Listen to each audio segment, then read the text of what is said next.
Yeah, I'm totally down and ready, man.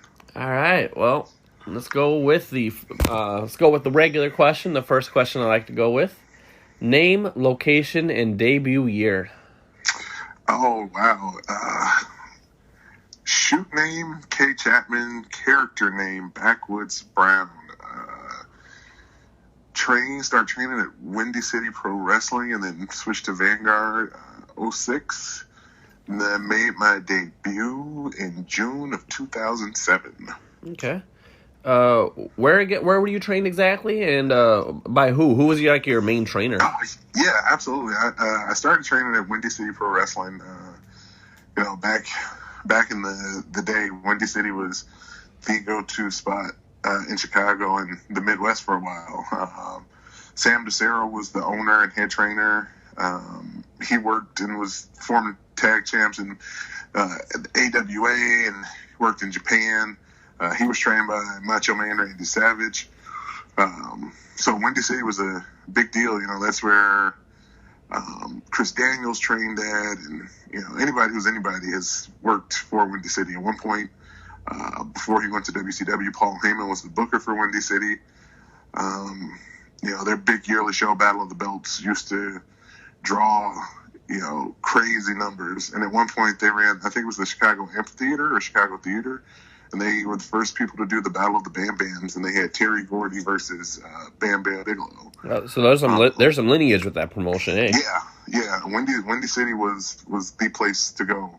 But I got the majority of my training from Marshe Rockett, Willie the Bomb Richardson, a couple of Chicago legends like Austin Roberts and Baltazar, a.k.a. Hunter Payne. And then I trained, got pretty much the true bulk of my training from Isaiah Velasquez. Okay. So being trained outside of the state, how was it coming into the state? Since it's just right up north from you, I'm assuming it wasn't too hard? No, it was actually weird. The first Wisconsin booking I ever got was with SSW, I want to say 2008 maybe. I came up on a loop with C-Rad and Marche and Acid Jazz. And it was I want to say it was a spot show. It was an outside show for SSW. And that was the first time I met Angel Armani and Ryan Cross. And I think I worked Cowboy Dave Storm on that match, on that show rather. So my first experience in Wisconsin was cool. I was jazzed up because that was my first out of state booking. Since that day, Ryan Cross has been great to me. He's a super super good friend of mine. We've always gotten along. He's always had my back and been a big time supporter. I mean, he was the first person on a regular basis to book me. He always looks at me as like one of the SSW guys because I've been working there for so long, and I've worked with pretty much everybody that was a core member of the SSW roster.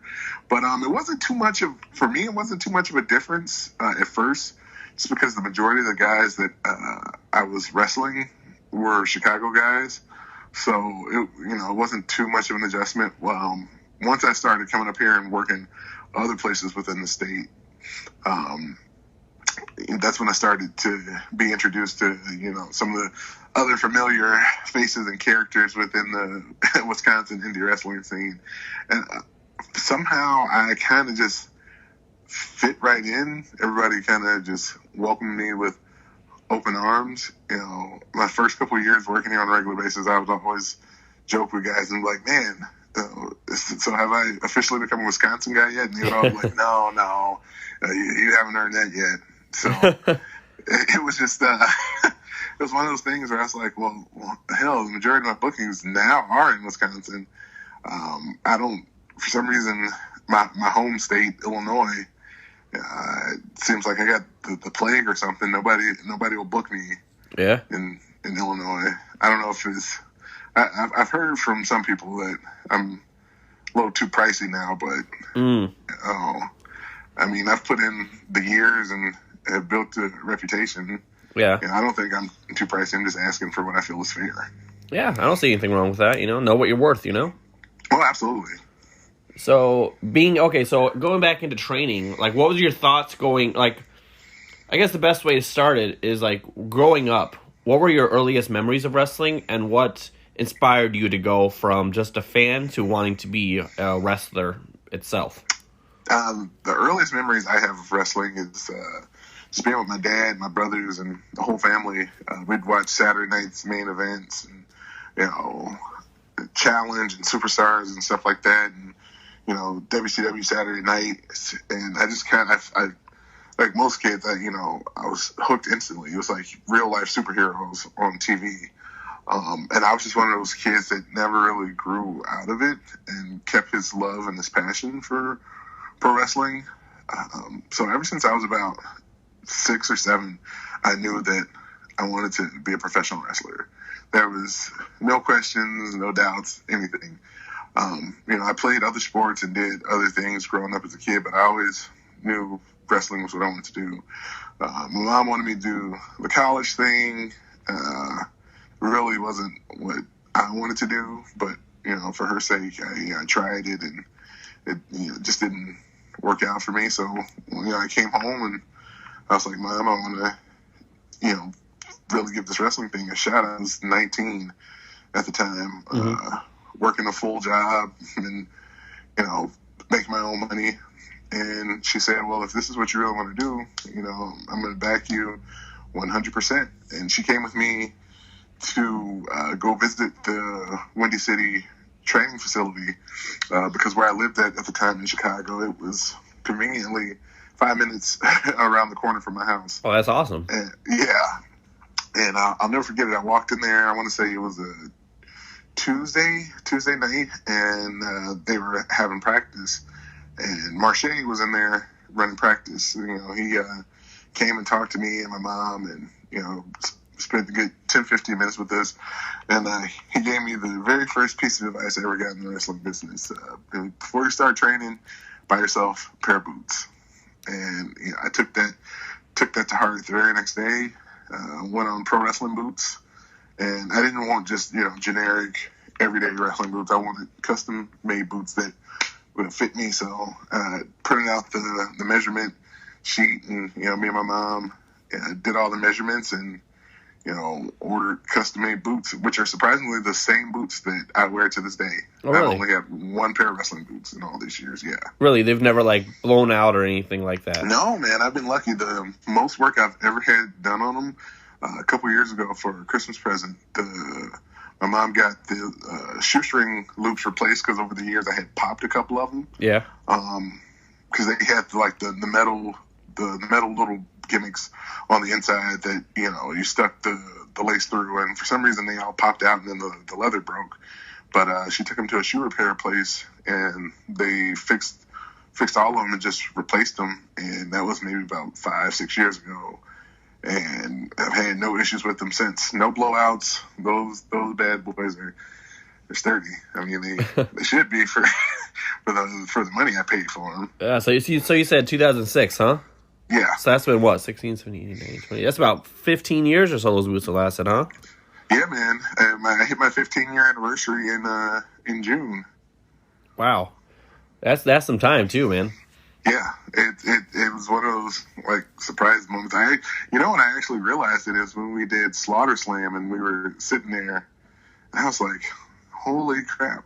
It is my 15-year anniversary. And like I feel like I don't know. It's weird to explain how, like, when you think about it, I think the reason why a lot of people take pride in how many years they've been in the business, I know I do, and I always find impressed, like, I'm always impressed by people who, same or longer or whatever. Like, imagine all the people who have come and gone, Oh, absolutely. Yeah. I mean, I can tell you right now, from my training class, I'm the only one that I started training with that still works. Yeah.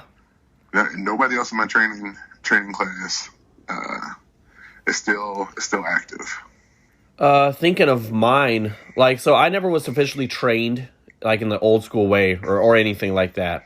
I just happened to jump in right at the same time as a group of people from the Dojo of Pain was graduating. Yeah. And thinking back on that, we got, as far as like regular week to week guys go, I guess you can count Jen, Stacy Shadows, since she's just out because of a pregnancy right now. Congratulations to them. Yeah, I'm the only person left, really, at least on the board I've worked on a regular basis, and I've been in, see here, 2009, so that's 19, 20, 12 years. I've been in 12 years myself.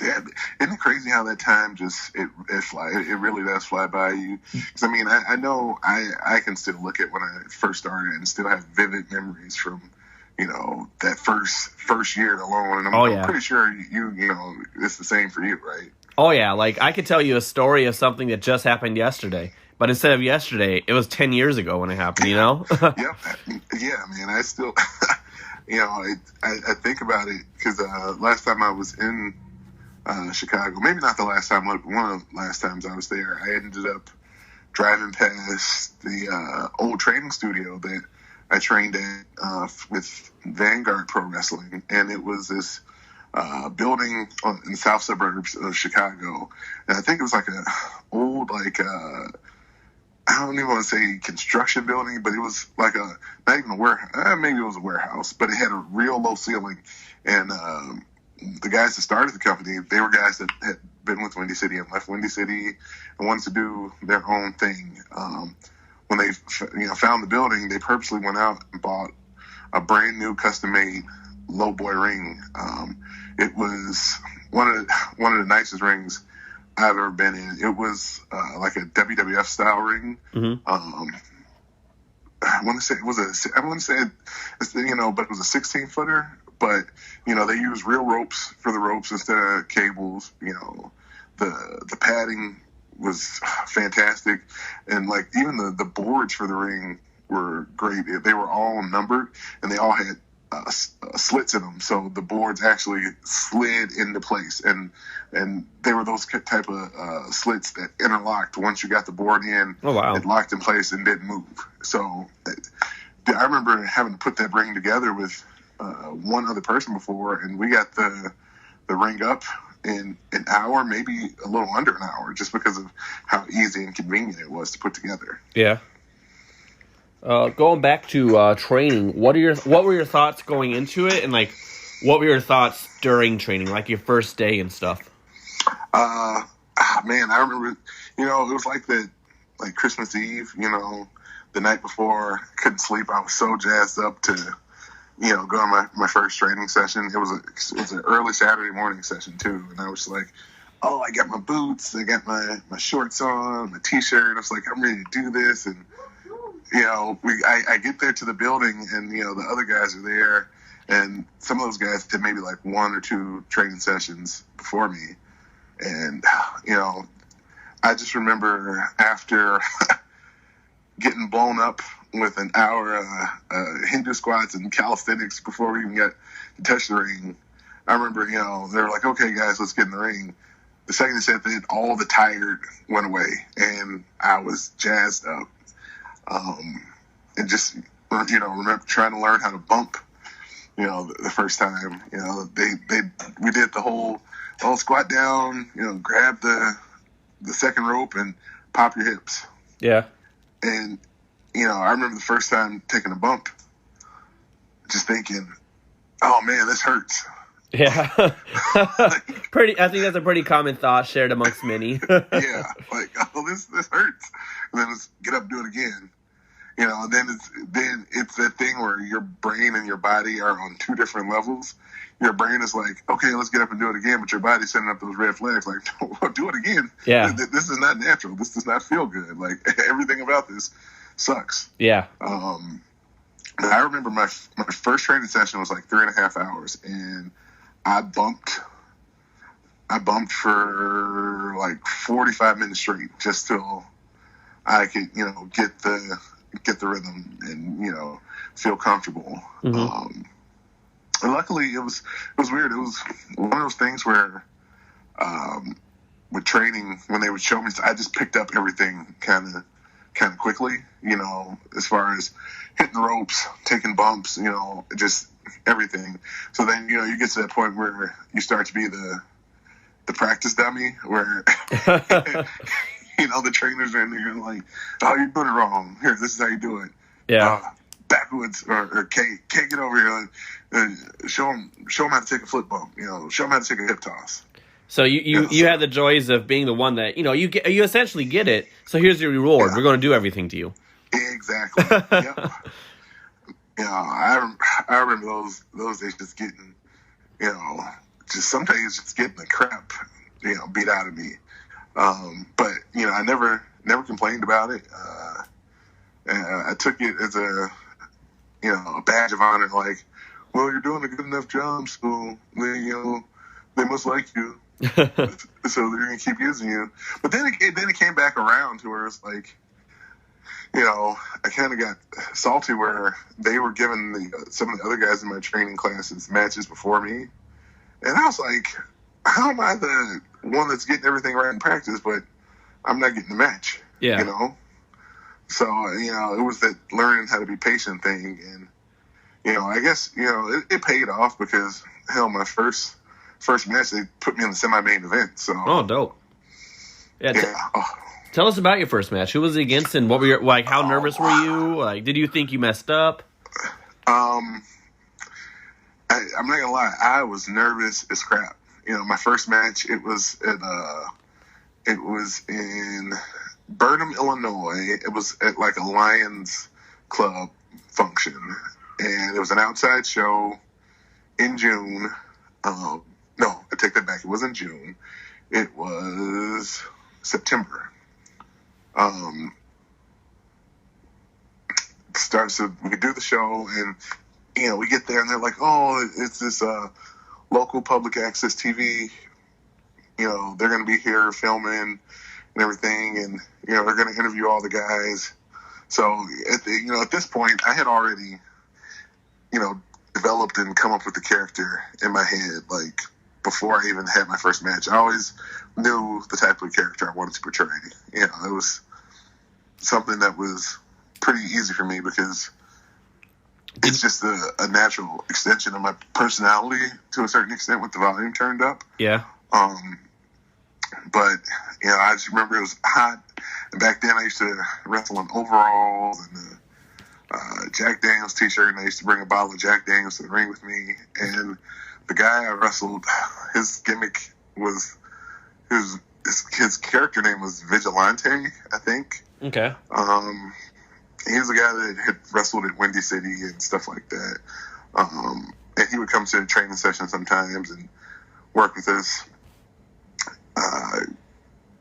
As far as, his work and all that wasn't the greatest. So he's a super nice guy. And I just remember putting the match together and just thinking, don't mess up. Don't mess up. Don't mess up. And the whole time, I'm just saying this over in my head. And the opening to the match, because of course I was the big bad heel, was I was gonna mist him with the Jack Daniels at the bottle. So I come out first, I hit the ring, take a swig of the gimmick, and I set the bottle down. And the referee for the match was Steve Kane. Okay. He was one of these refs that would try to call spots for you in your match. Like he was more concerned about getting himself over sometimes than actually doing his job. Like, he had his own theme music, and he would get an entrance. Wait. He had his own theme music? Yes. Man, I got to start asking for some better stuff in my contracts. Jeez. Brother, this dude, I'm telling you, like, he thought he was the whole show. So I'm standing in the corner waiting for the other guy to come out, and he's trying to give me spots. I'm like, I already got this whole match figured out, and I'm trying not to, shit myself. Yeah, forget everything. Yeah, this is your first match, man. Just leave me alone. Yeah. And I couldn't say anything because I had a mouthful of the gimmick. So I'm like, I'm just going like, and he's like, oh, do this, and I'm like, so then eventually he just saw my face start to get angrier and angrier, and he walked away. So I do the whole miss spot in the beginning, and it pretty much all flowed smoothly from there. Surprisingly, I was always one of those guys at first. I would get nervous way more before the match, but then when the actual match started, it all went away, and then it was just, going through it, and it just felt real comfortable and natural for me. Told you did a good job backstage and everything? Yeah, the interview went well, which I was more nervous about the interview than the actual match because, at this point, I had only done promos and talked in my mirror and in the shower and in my car. I had never done it in front of anybody or to anyone of importance. Yeah. I don't even remember what I said, and then it was one of those things where like, oh, you got to spell out your name also. So I'm trying to do this promo, and in my head, I'm trying to remember how to spell my own character name. I was like, last thing I want is to be on TV and not know how to spell my name. Was it Backwoods Brown at the time? Were you always the shot caller Backwoods Brown? No, it was just Backwoods Brown. Okay. The shot caller part came along later, over the last couple of years, as I've gotten old, and I'm never one of those guys that hates to brag or try to put himself over, but it got to the point where it's like, I'm confident and comfortable in myself, where I feel like I'm one of the best bigs out there in the business, and if you want to prove me wrong, step up. Yeah. I was actually so just yesterday I actually it's coming so I'm edited this part out, I guess. But so just yesterday I interviewed Country Air, even though their podcast is supposed to go up tomorrow. But so we were talking about confidence and stuff, because they were saying essentially the same thing. And my viewpoint's always been, there's absolutely nothing wrong with ego at all. Yeah. It's when you have too much ego, or actually as well, too little ego is when there's a problem. But having just the right amount, having that self-confidence, that's what you need to have. That's what people need to have, honestly. I fully agree, man. And I'm not gonna lie, it was one of those points where I had hit a point a couple years ago, I was really down on myself, and just thought, I was like, man, I'm the fucking shits. I can't get booked anywhere. Nobody's giving me a real opportunity. Nobody thinks I'm a main event guy, this, that, and the other. And then I started going down and working for EJ Jensen for Northern Lights Wrestling. And, EJ and I have been friends for a while, and, we had been tag team partners and all this. And when he started his company, he was like, yeah, hey, man, I want to bring you down, and, I want to give you the ball and let you run with it. So he was the first person to, really give me the opportunity to show that I can be the guy. I mean, for the first three and a half years in Northern Lights, I main evented every single show except 3 or 4. So he's like, I want this to be a place where you have that opportunity to go out there and have those matches with the people that, some places don't want to put you within the ring. So, there I was wrestling Melanie Cruz, Marche, Ruff, Yabo, Vic Capri. I was going out there and having to put my working boots on every night and, prove that, I'm just as good as advertised, if not better. Yeah. And it was so weird around that time. We were all working for me, Eddie and Jay and a couple other guys. We were working for Rock and Randy at PPW, and it was one of those things where it's he was running shows every week, and it's there was nobody coming to the shows, but it was the same reoccurring thing where it was we're doing these shows, but every show we're always putting everybody else over. Yeah. I'm jobbing out for everybody, and don't get me wrong, man, I don't have a problem doing a job or putting anybody over, but it's got to make sense. Mm-hmm. How can I build any equity or any esteem as a character if, one of the few places I'm working, nobody thinks I'm going to win because I never do win. Oh, yeah, that makes sense. So, and then it was shortly after that, he started Northern Lights, and then, I had taken a break from SSW, but then, SSW brought me back. And then, I started working for Pro Wrestling Blitz. And then it was one of those things where it's like, well, working for Blitz, at the time, it was one of the top indies in the Midwest. We were selling out our venue every month with standing room only. WrestleFest, our big yearly show, we're drawing, thousands of people, turning people away at the door. And, I got my foot in there. And it was just, once again, I was like, you give me an opportunity to run with the ball or show you what I got, I'm going to take it all the way to the end zone. And it was around that time, I want to say maybe like 2016, I started getting this swag and this feel about myself like, man, I'm going out there with anybody and I'm tearing the house down. And I just, I was thinking about it. I was like, Backwoods Brown is a cool name, but like, I just wanted that extra tag. Like, my all-time favorite wrestler is Dusty Rhodes. He was the American Dream. I was like, I want something like that. And then one day, I was literally just sitting on my couch, and I was like, well, shot caller. Why not call yourself the shot caller? You're the man that's going to dictate how things are going to go in every locker room that you're in until somebody can prove you otherwise. Yeah. And kind of, it was one of those things where when I said it, it just fit naturally. And, and I guess it works, everybody seems to know me as the shot caller now, so.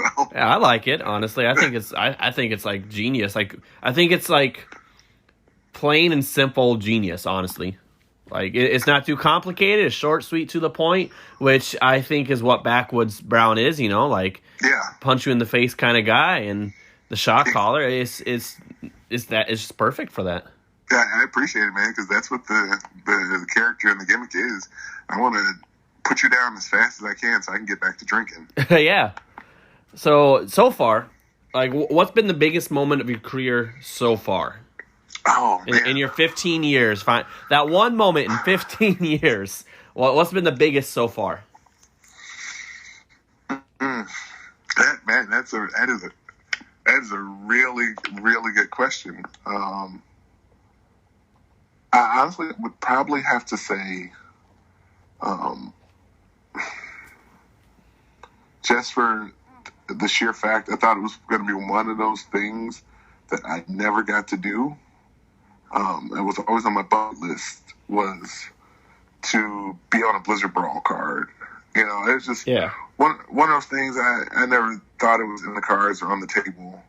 And it's so funny that I even say that because when it happened, I was in a three-way with Joey Avalon and Adam Grace. And Avalon had the same reaction I did. Like, I never thought I was going to be here. And then, walk out on Blizzard Brawl and be the only match on there that didn't have some type of name involved, where the focus and the spotlight was truly just on these local, homegrown guys. Yeah. Was pretty cool. That one was a big one. And winning the GLCW championship was a huge thing because, I'm the only indie guy that's ever been GLCW champion. Oh, really? Yeah. Everybody else that's had that belt has been, a name or on TV or, or worked overseas. Like, yeah. So for me to be the only indie guy that's ever been GLCW champion, I take that honor very highly, and it definitely means a lot. I've had some other big moments. And real fast, for those who are listening who might not know the significance or what exactly GLCW or Blizzard Brawl is, do you mind just giving a quick explanation of that? Absolutely. GLCW is the company that's owned and operated by Dave Hero out of Cedarburg. And, Dave has been around for forever and knows any and everybody in the wrestling business and has a very far reach within the wrestling business. And his son is, Fanny Pack Kid Cal Hero, who has been featured on AEW Dynamite, Impact Wrestling, and OVW. So Dave is, a guy that really knows this business through and through. And Blizzard Brawl is the big yearly show that's run at the Waukesha Convention Center, and it's always anywhere from 1,500 to 3,000 to 4,000 people there. And it's always a who's who of professional wrestling. Tommy Dreamer, Al Snow, Luchasaurus, Marco Stunt. He's at, Mick Foley, ODB. God, I mean, you can name them. The Outsiders, DX. Anybody who's anybody in wrestling at some point has probably been involved in a GLCW show. Yeah. I don't think so. I've never worked for GLCW. I'll be honest, never really reached out or really aimed for it or anything like that. But I know I can understand what you mean because once the time I worked down in Cedarburg for House of Hardcore with Tommy Dreamer, that was a pretty big deal for me.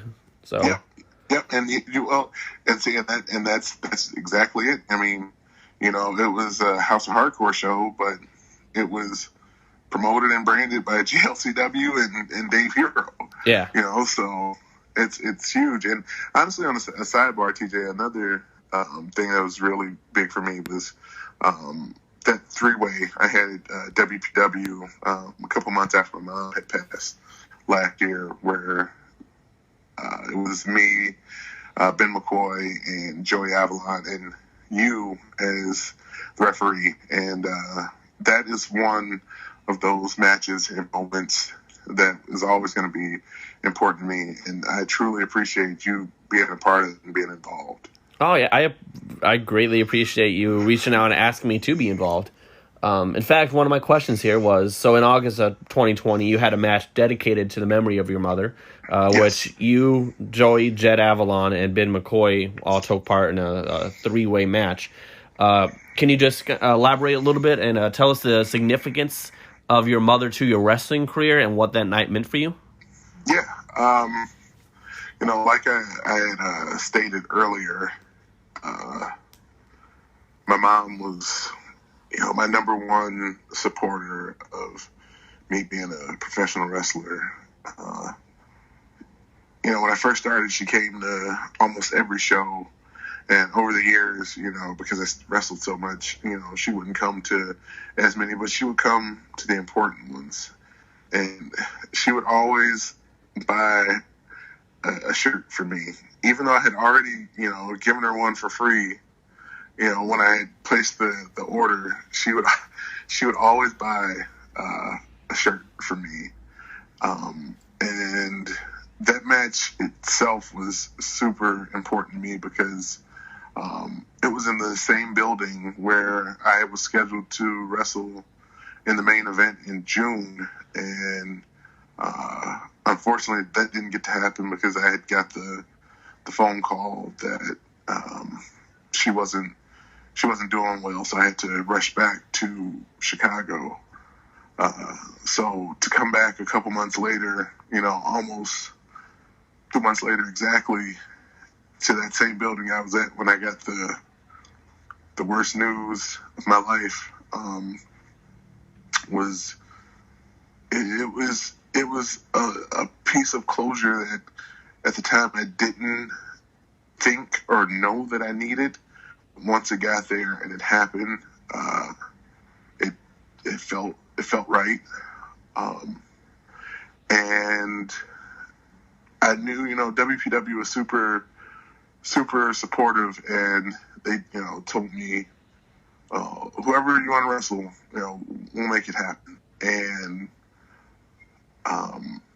Ben McCoy is, one of my closest friends, and, that I know. And we've always had, really good matches together. And same for Joey Avalon over the years. The last couple of years we've become really close, and he at this point, as of right now, I look at him as my rival. He is the measuring stick. He is the guy that whenever I'm in the ring with, I know that it's go time and I want to tear the house down. So I picked the two guys that I knew that even if that night, if I wasn't fully on my game, they would give me everything that they had and help me through it. Oh man, I am trying not to get all emotional right now, but I have the easy job because I'm starting to feel something over here, but I don't have to do the talking. It was it was one of those moments where it kind of all just fell into place, and I've never had a place ask me, well, who do you want the ref to be? And I went straight with you, TJ. I've always gotten along with you, and I've always enjoyed any time I've gotten to be around you and to see you. So I just wanted, if I was going to do it, I just wanted to be with people I truly enjoyed. So it was just one of those magical things where everything kind of just fell into place. Everybody thought I died on the German suplex spot, but it was just right. And I can't thank those two enough for being involved in it. And I can't thank you enough for being involved in it. That's one of those ones that I will always cherish and hold on to dearly. I genuinely, truly appreciate hearing that, and I gotta say, I mean, it was a great match throughout. It was a great match you guys had. So I think that was a very, fitting tribute match to your mother. Thanks, TJ. Yeah, no problem, buddy. So I want to ask, who is some of the best you've been against in the ring, and who are some people that you want to but you haven't faced yet? Oh, that's a very good question. Top two right off the bat. There's no second guessing or even have to think about it. The single best two guys are Rough Crossing and Joey Avalon. And what makes them so different? What makes them the best that you've been against? Well, it's two different styles, two different perspectives. Like with Rough is the only guy, and I know so many people say this, he's the only guy when I'm wrestling Rough, we've done it a million times, and I don't even really think about the match. Like, Rough is a guy, I will let him put the whole match together, and I'm just going to follow his lead. Because he knows me, I know him, he knows what I do well, he knows how to highlight me, all of the above. And his mind just works so good for pro wrestling. He just gets it. With Avalon, he's just so damn good, brother. We have such good chemistry. It's one of those things where it's easy to put matches together with him, but we both sit there and we'll really think about the little fine-tuned nuances that, make a huge difference. But those are the best two that I have been in the ring with. Colucci is up there. Vic Capri, that dude is the ageless machine, man. He's like the real life Terminator. Oh yeah. He is. I've had great matches with Ben McCoy. That chemistry with us works really well. I've had good matches with Marche. There's not too many people that I can say, man, oh, that was a stinker, and I don't want to do that again. One of my favorite opponents was Melanie Cruz. Her and I have had some, knockdown dragouts. She popped me with a shoot pair of brass knucks one time and put me on fucking Dream Street. Oh, really? Oh yeah, it was Northern Lights. We had a street fight, and one of my best friends and tag team partners, Jay Cross, we were walking through the locker room like, oh, anybody got gimmicks? He's like, oh, I got a couple. He's like, I got some brass knucks, and they were a shoot pair of brass knucks. So, is at one point, we're in the ring working. I take the bump. I'm on the sail, crawling away. She grabs the brass knucks, puts them on her hand, pops me, and dude, it was like Tom and Jerry or Looney Tunes. You get bonked on the head and you see the birds or the stars floating around your head. Yeah. That's how hard she hit me. I don't know if people realize, when you get knocked out, because I've been knocked out before, man, those Looney Tunes had it pretty accurate. Yeah. I got bopped in the eye once by a baseball, and I swear, it was just a mixture of explosive colors. Yes. As if I was Yosemite Sam in a room, and I light the match, and there's TNT all around me, and I look at the screen and go, oh no. That's exactly what it looked like. That's exactly what it looks like. I'm telling you.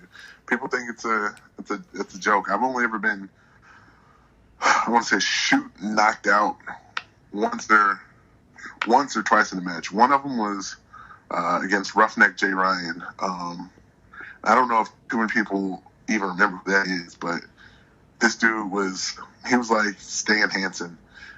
I'll put it to you like this. Roughneck Jay Ryan got famous notoriety for a match he had at AAW against Nigel McGuinness, and he headbutted Nigel and busted him open. And then at that point, it turned into a fight. You want to see two guys out there beating the crap out of each other? It's on YouTube. Oh. Look up Roughneck Jay Ryan versus Nigel McGuinness.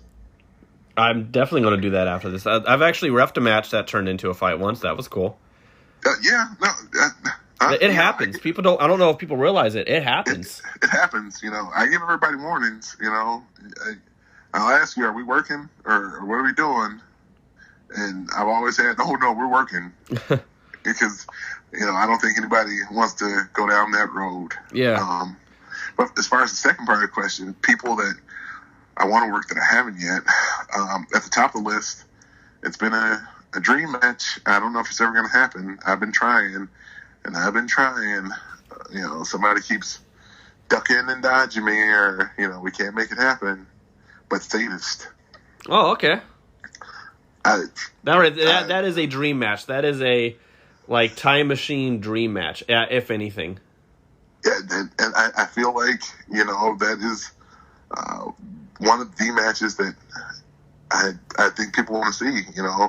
Everybody looks at Sadist as the top dog. He was the king of the Wisconsin indie wrestling scene. Well, not to brag or put myself over, he's gone, and I've cleared his stuff out, and now I'm sitting in that spot, and I want to, let's see, it's the old adage, the old versus the new. Yeah, and I mean, you got to say something too, he's been gone for a while, and he doesn't appear in anything anywhere. He even deleted his fan account on Facebook, Yeah. And he still has a following. My goodness, you still see Sadist shirts at shows. You still hear fans regularly talk about him. God, how much of an impact, Exactly. I remember, he even said something to me. He showed up to a GLCW show one time, and he was like, dude, I don't know how you did it. I tried to get Dave to put that belt on me for forever, and you got it. And even that day I told him, I was like, well, anytime you want to step up, we can make it happen. And, he just always laughs it off. But he is the guy that I think, the fans would love to see, Backwoods versus Sadist. The boys would love to see. The boys, I want to see it. So, he's definitely on that list. Beastman, that's another dude that is on my list of guys. Man, that guy he just signed with MLW, but he's been all over the place and just tearing it up and just having good matches, man. Teej, I'm at that point where it's like, I just want quality matches where everybody can walk away and say, "Man, that was good." Mm-hmm. That was a good one, and everybody goes home satisfied. Shane Hills is another one, just because we've been trying to do it for a while, but I had the broken wrist, and then I ended up having to have the back surgery, and every time we were supposed to do it, it always got pushed off. But I'm feeling froggy and feeling good and ready to rock and roll. So, I want to go ahead and dip a toe in that water and see what happens. So that kind of leads into my my next question that I was going to have on here, because we know the answer, but I want to hear just your elaboration on it. Have you endured any injuries? And have you endured any injuries in your 15-year career? Yeah, man. For a while I always joked, said, I was pretty lucky and went a while without major injuries. I mean, I I've had concussions and, my eye closed shut. I had a tooth knocked out before, busted lip. But over the last year, I've had 2 injuries. The first major injury I had was back in 2015. I blew my left knee out Thanksgiving weekend at a show. So that sucked. That put me out for a good chunk of change. And then in December of, December of 20, broke my wrist in 3 places. Oh, wow. It was at HCW anniversary. What happened? It was just one of those weird things, man. I was in a 6-man tag. Randy did a dive off the top. We caught him on the outside, and then, came down nicely on the ground, and my hand was just in a weird position. It was like in a karate chop position, laying on the floor, and his upper body came down on my hand and broke it in 3 places. And that, it was one of those things, like, I didn't think it was broken, but I was like, man, it hurts really bad. Like, it's gotten swollen pretty instantly. Couldn't close my fingers, couldn't really use it. I was like, oh, it's just a sprain and I'll be okay. So the whole weekend goes by. It happened on Friday. The whole weekend goes by. I'm still doing stuff. I'm just like, oh, it hurts. But, I'm not letting it stop me from living life. And then I want to say it was Thursday.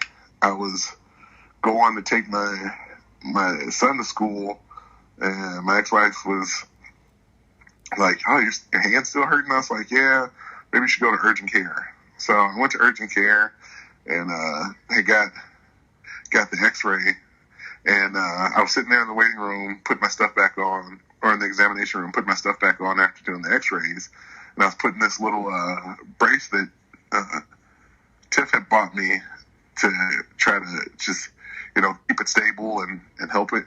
So then the lady from the urgent care walks back in. She's like, you might as well not put that stuff back on. I was like, why?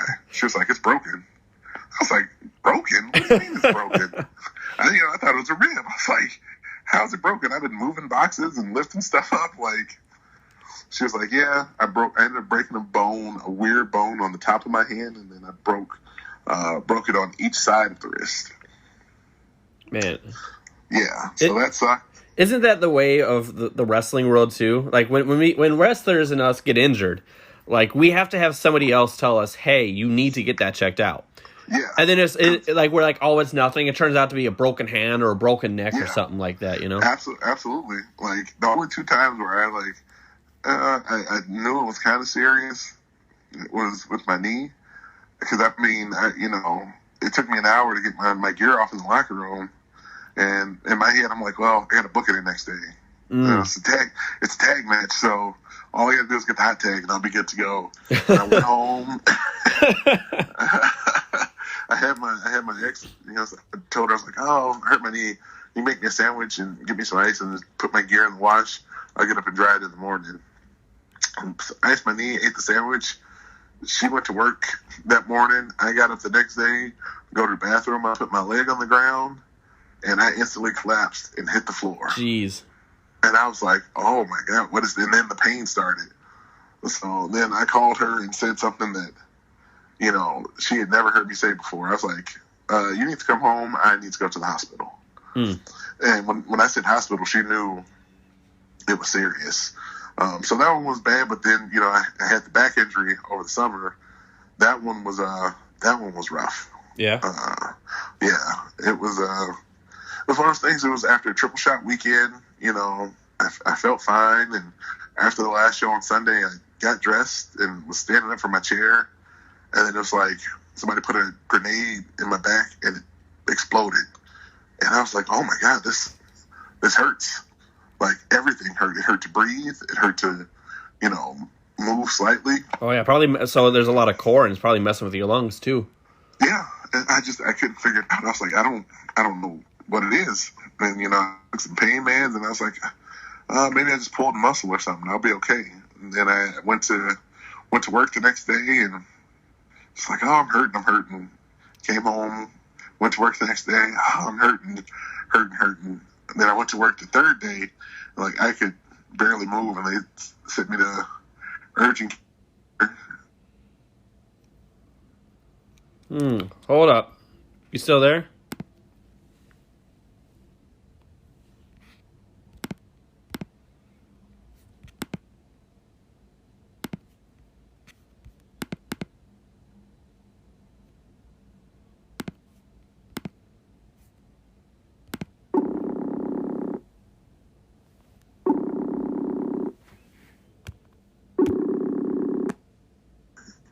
Hey, there again, bud.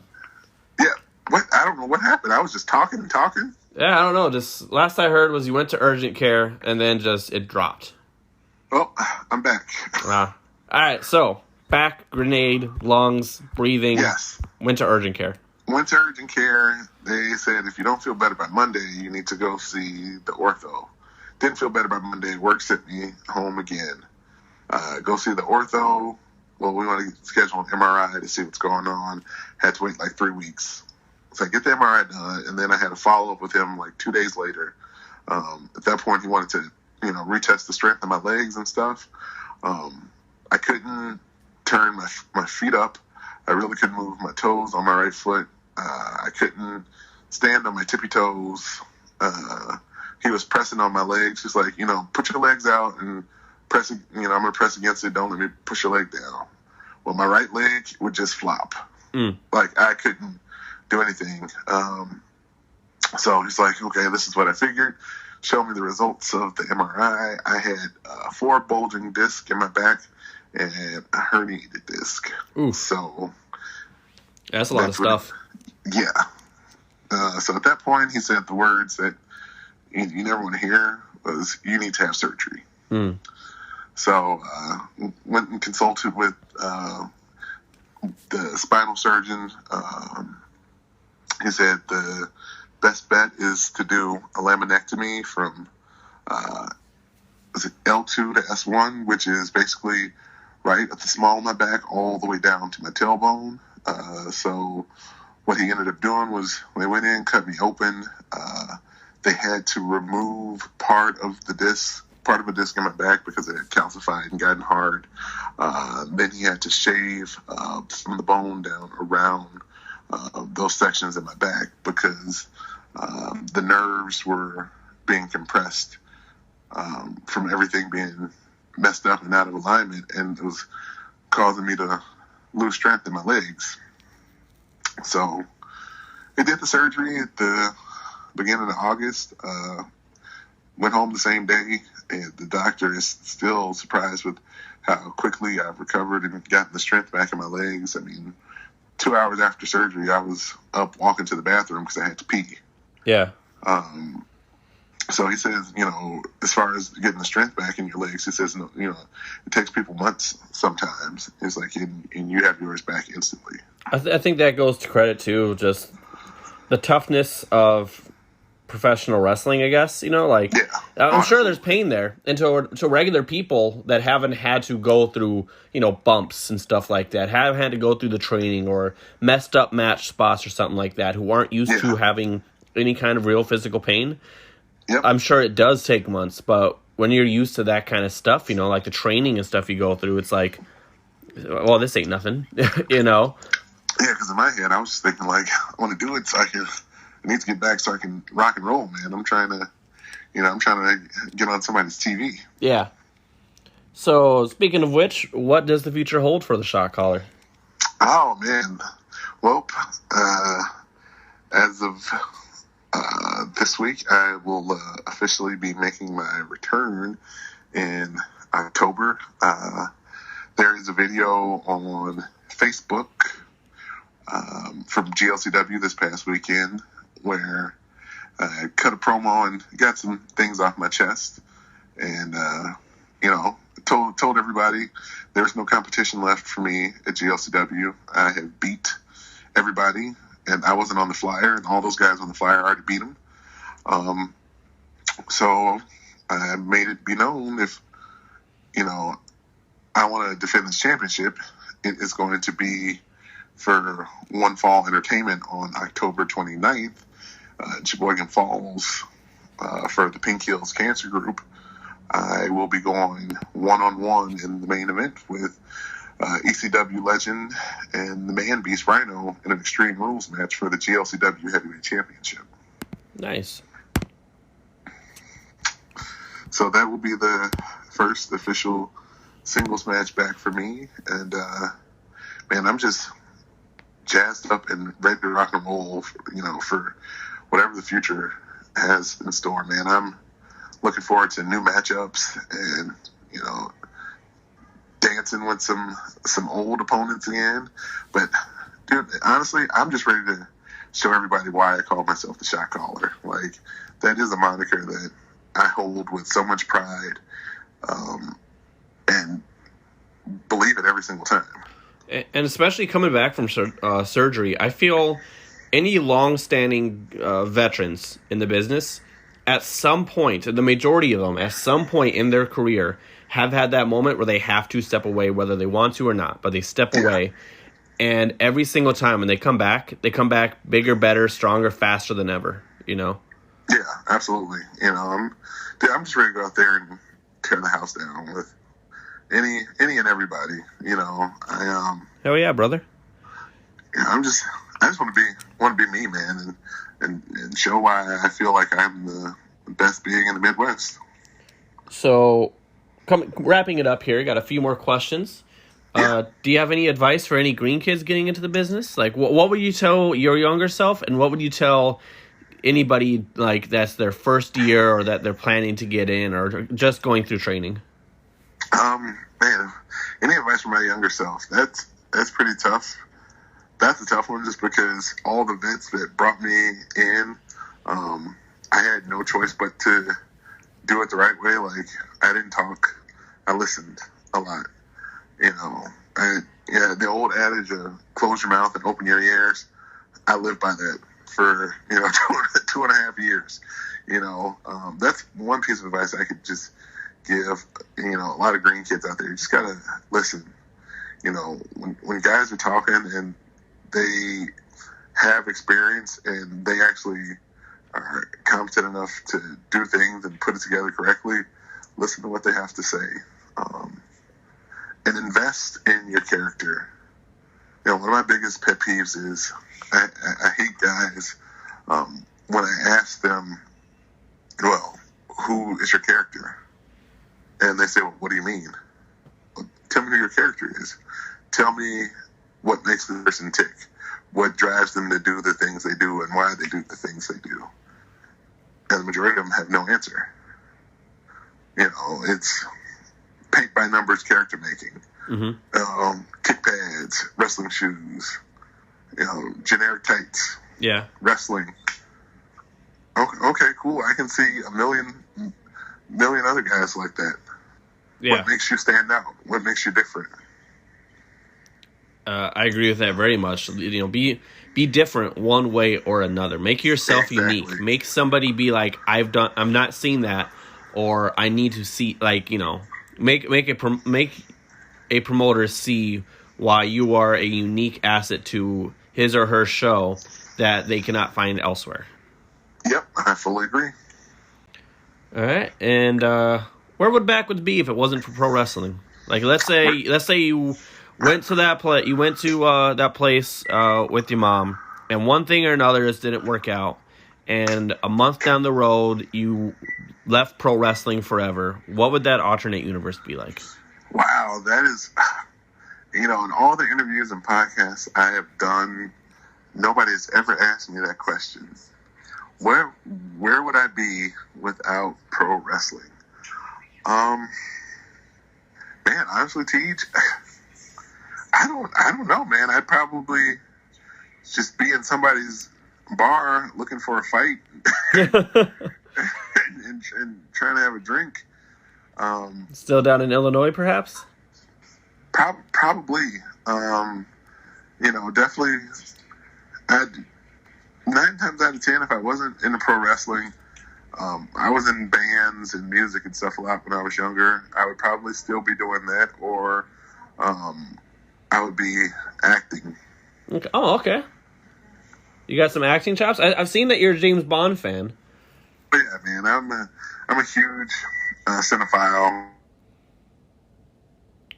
in movies in the process. I did theater when I was younger, like in high school and stuff like that. So I enjoy performing. Being an avid Bears fan, when's it all going to come together finally? Oh my God. You would have to ask me about my Bears on this podcast, would you? Oh yeah. It'll all come together once we can finally get an offensive line and Matt Nagy not be afraid to open up the offense and let Justin Fields be Justin Fields. Yeah? Yeah. He's not Andy Dalton or one of those guys. He doesn't have to manage the game. He's got all the talent and all the skills to make any and all plays that you want him to make. Yeah. But you can't be afraid to let him do it. You got to take the kid gloves off of him. I got to say, I love seeing Tiff's posts of you. Probably best. Oh, you love seeing her post of my agony on Football Sundays. Yeah, I love seeing her posts of you just looking at the TV, all sad, and I'm a Bears fan, aren't I? Just seeing the results. It's entertaining for me. Oh, thanks, TJ. I appreciate people taking enjoyment out of my misery. No problem, buddy. Like, okay, so it's sad that I think it's gotten to the point where the rivalry, like, it's less of a rivalry, and I just feel bad at this point. Like, in all honesty. No, it's still a rivalry. It is? If we get the probably best bet is to get Matt Nagy out of there. Okay. And then once that happens, we'll get another offensive guy in there. Which it's sad because Matt Nagy is a good offensive play caller. He just doesn't call good plays now. So yeah, don't worry. The Bears will bounce back. Okay. We'll be getting a new stadium in a couple of years. Okay, which is kind of heartbreaking, to be honest. No, it's not. No. Any real Bears fan will tell you we despise Soldier Field because of the memories there, or no. This, it's owned by the city of Chicago, so the field always isn't the best because they have concerts there and they let high school kids play games on the field. So the grass is always crap. The parking is super expensive because the city's trying to milk as much money as they can out of you. Hey, you guys won a Super Bowl once. Yes, in '85. Yes, we did. I actually have the Super Bowl Shuffle on VHS. Well, you're a good man for owning a copy of the Super Bowl Shuffle. It's one of the greatest songs ever made. Wow. Do you have it on VHS? I do have it on VHS, yes, and I have it on my Apple iTunes account. Well, there goes my Christmas gift idea to you.